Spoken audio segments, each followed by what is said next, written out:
Hola, ¿qué tal? Saludos para todos. Muy, pero muy buenas tardes. Bueno, por aquí el profesor John Molina en nuestra cátedra de Psicología Organizacional. Realmente esta materia tiene como finalidad estudiar el comportamiento de la organización.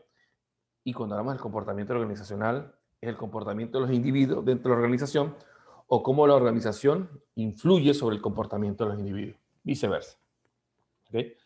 Vamos a tener algunos referentes importantes para nuestra clase, que ya vamos a arrancar por aquí.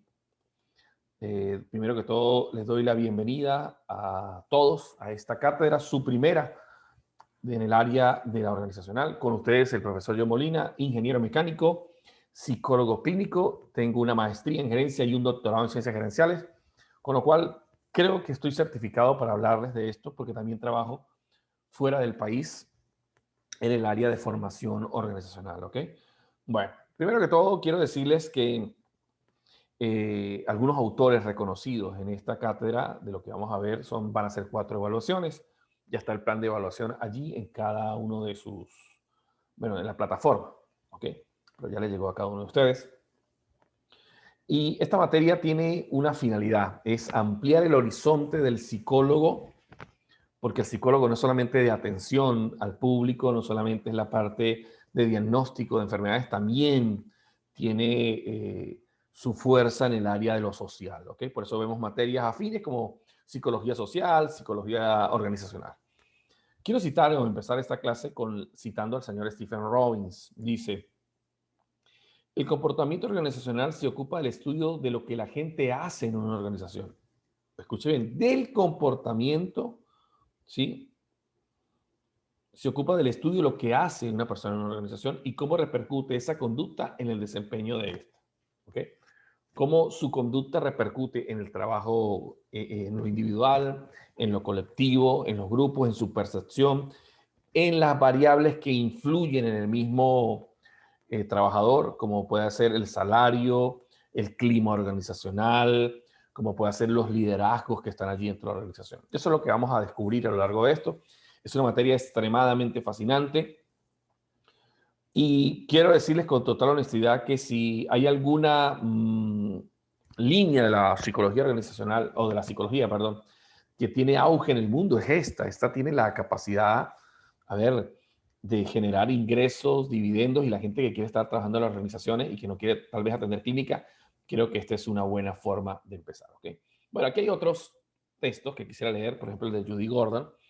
Dice, comportamiento organizacional, que es lo que se hace en psicología organizacional, es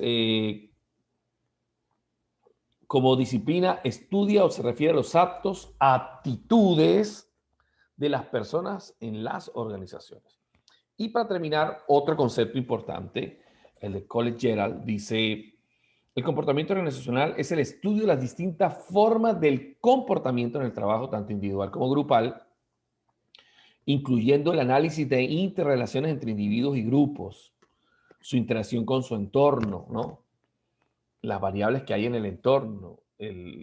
Hay tantas cosas que hoy se estudian desde la psicología, el síndrome de Burnout, que es el síndrome del quemado, el estrés laboral, las enfermedades ocupacionales, todas tienen un origen psicológico, ¿ok?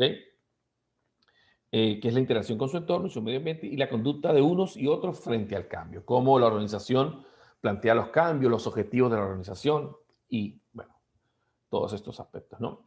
Quiero decirles que las organizaciones han venido evolucionando. De hecho, todos nacemos en organizaciones o todos, mejor dicho, de alguna forma nacemos en sistemas humanos. Y la organización no escapa a un sistema. De hecho, una organización es un conjunto de personas, es un conjunto de, a ver, pueden ser sujetos, objetos que interactúan entre sí para lograr un objetivo en común.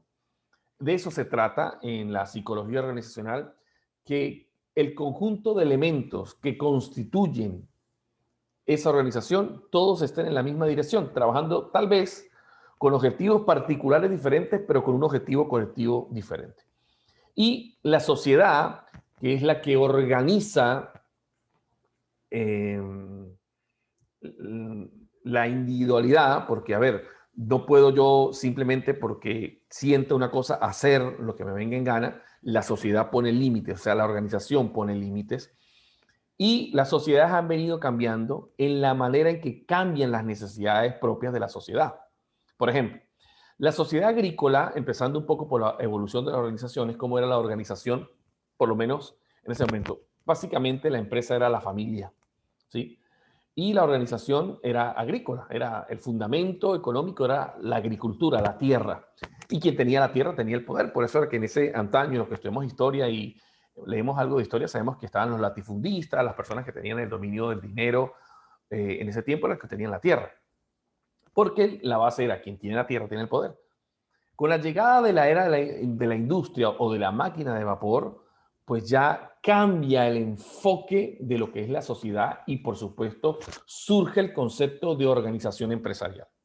Y aquí es muy importante que emprendamos ese descubrimiento, perdón, ese desarrollo, si bien se puede decir genealógico de la industria de la empresa. Hay tres cosas en cada cambio de era. La era agrícola duró aproximadamente unos 1500 años, por lo menos en nuestra era común. En el 1700, con la invención de la máquina de vapor, pues hay unos cambios a nivel social, a nivel agrícola y a nivel económico, perdón, a nivel económico y a nivel individual. Vamos a ver, cada vez que hay un cambio en el factor de producción, cada vez que hay un cambio en la interacción humana con el medio y cada vez que hay un cambio en las formas de producción, estamos hablando de un cambio de era. ¿Qué cambió en la era industrial? Primero, que la tierra dejó de ser lo más importante y ahora es la industria, la máquina. Quien tiene la máquina tiene el poder. Segundo, las organizaciones se tuvieron que, la gente tuvo que moverse a en las grandes ciudades para trabajar. Hubo un cambio en lo familiar. ¿Ya? Incluso se dice que en la era de la revolución industrial los niños trabajaban en, en las minas de carbón, extrayendo carbón, y que el horario de trabajo eran de 12 a 13 horas, ¿no? 13 horas. De hecho, en Inglaterra, para los que no saben de historia, querían crear una semana de 8 días para que la gente pudiera descansar un día y no se pudo lograr.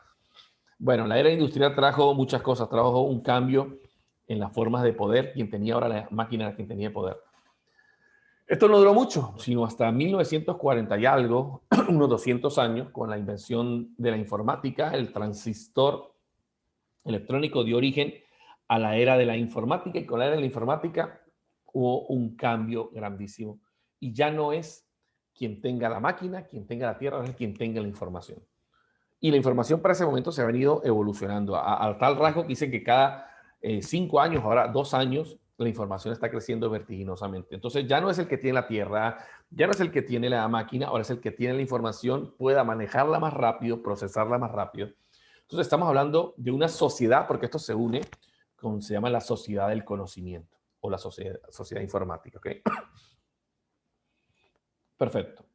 Bueno, hay diferentes épocas que han marcado el desarrollo organizacional. La primera teoría organizacional de Adam Smith, la teoría organizacional entre la clásica, la de Henry Fayol, la conductual y la organizacional, ¿no? O sea, la organización ha venido evolucionando. Imagínense que hace unos, no mucho, ¿no? Unos 20, 30 años, todavía se conocía al personal como el recurso humano. Y usted como psicólogo y como estudiante de psicología y en una empresa, usted habla de psicología, habla de recurso humano, usted está atrapado hace 20 años, por lo menos en el lenguaje. Tal vez teóricamente no, pero en el lenguaje sí.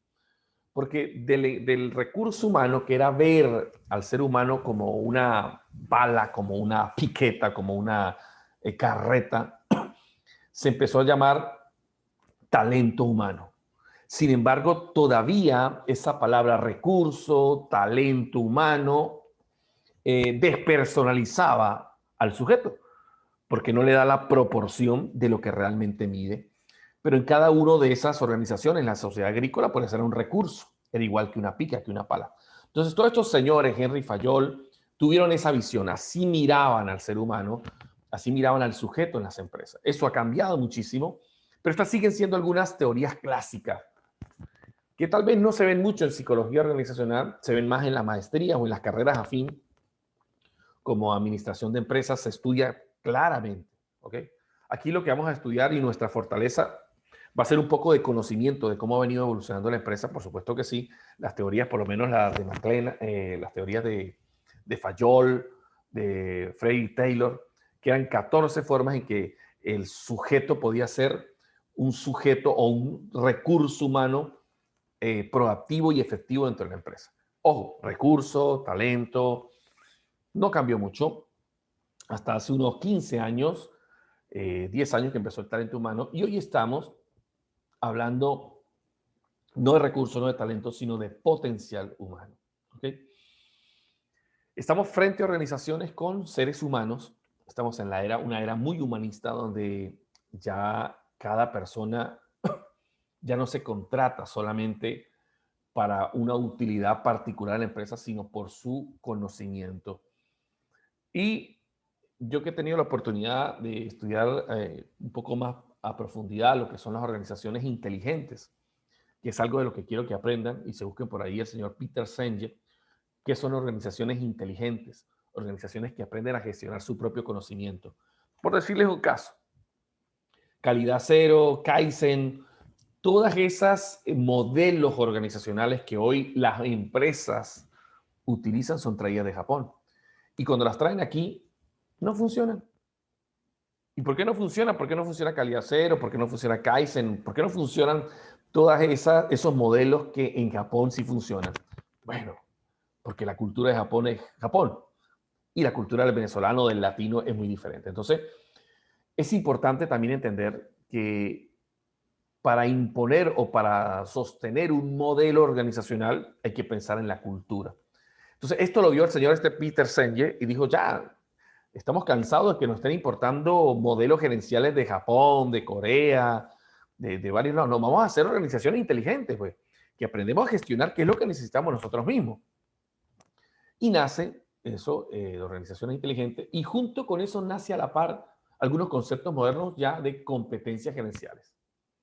Yo tuve un profesor en el doctorado que decía competencias gerenciales, eso es competencia, o sea, competencia es más capitalismo, ¿no? Decía el profesor. A ver, pero competencia no habla de competir con alguien. La competencia como concepto en organizacionales, tengo una competencia, tengo un comportamiento que es medible y observable. ¿Ok? Cuando tengo comportamientos que son medibles y observables, ¿sí? Hacen que mi potencialidad humana se desarrolle más. ¿Ok? Ya eso lo vamos a ver más adelante cuando hablemos de competencias gerenciales. Por ahora quería que vieran esto y echar una revisadita, por lo menos a las teorías conductuales.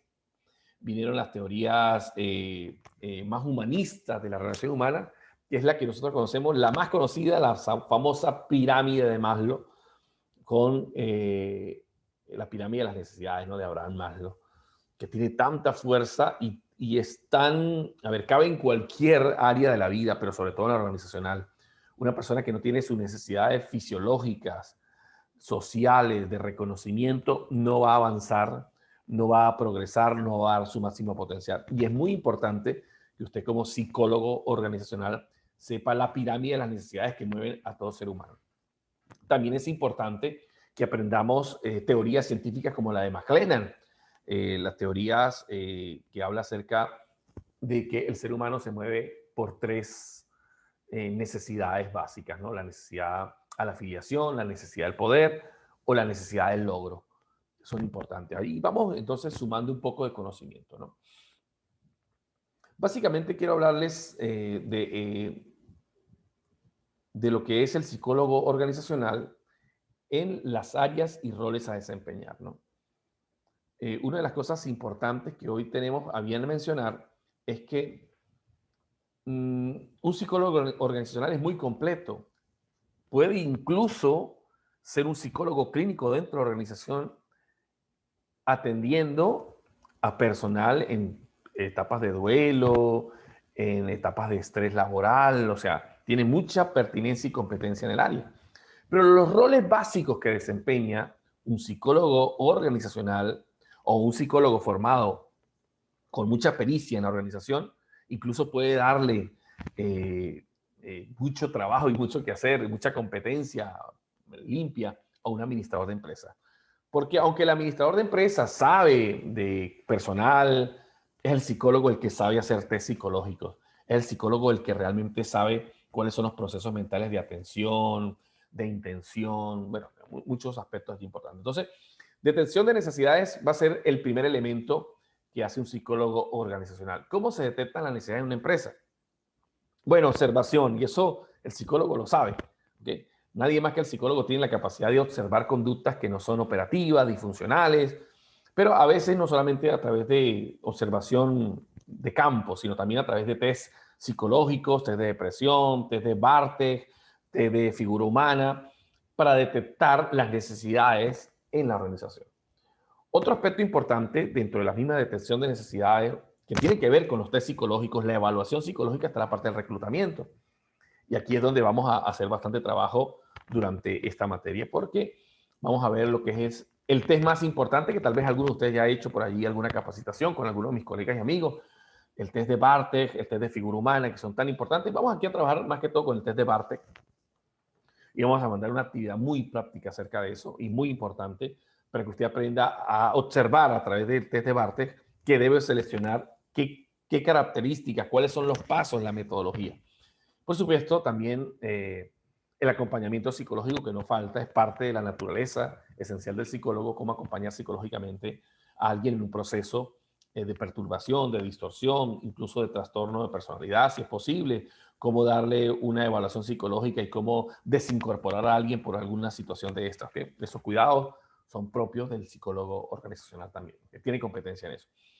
Para mí, la parte importante de detección, reclutamiento y seleccionar el personal, no creo que haya otro profesional más calificado para esto que nosotros, los psicólogos. Porque hemos visto psicometría, porque hemos visto test proyectivo, porque hemos visto trabajos acerca de observaciones de campo, ¿ok? Sabemos cómo trabaja lo social, pero entonces nos hace falta profundizar. Y bien, la otra parte que la que considero para mí, ya hablo con toda la fuerza, que es la capacitación, que es la que me he dedicado en los últimos 15 años de mi vida a capacitar organizaciones y nos ha ido muy bien, gracias a Dios, capacitando empresas en el área de X, asertividad, trabajo en equipo, proactividad, sinergia, o sea, en todas las áreas que competen al desarrollo del potencial humano. Por supuesto, avalado con la última filosofía en psicología, que es en organizacional, que es competencias gerenciales y organizaciones inteligentes. Entonces, capacitación es un aspecto muy importante que vamos a medir. ¿Ok? Bueno, quiero a ver, dejar hasta aquí, hasta ahora, algunas cosas importantes, sobre todo recalcado, sobre todo el aspecto de los roles que cubre el psicólogo organizacional. Como pueden ver aquí en esta lámina, Ciencia del Comportamiento, eh, todo lo que el psicólogo organizacional estudia y las herramientas que requiere. En psicología, él puede, a través del aprendizaje, la motivación, percepción, personalidad, satisfacción del trabajo, evaluaciones de rendimiento, todo esto lo trabaja la psicología normal, pero el psicólogo organizacional tiene que saberlo. La parte de sociología, las dinámicas de grupo, los equipos de trabajo, las teorías, cuándo se da un cambio organizacional, por qué la gente tiene tanta resistencia a los cambios organizacionales, qué hay detrás de miedo al cambio, cómo gestionar una transformación o una reingeniería en la organización. Son cosas, son elementos importantes del psicólogo organizacional que, bueno, está en usted en esta materia aprender algunos elementos de eso o por lo menos tener conciencia de que en psicología se hace eso. Y está la psicología social. Miren todos los componentes que tiene. Tiene psicología, sociología, psicología social, comportamiento del cambio, actitud del cambio, comunicación, procesos del grupo, toma de decisiones del grupo. Sí, hay metodologías para eso. La antropología, que tiene que ver con los valores corporativos, las aptitudes corporativas y el análisis estructural.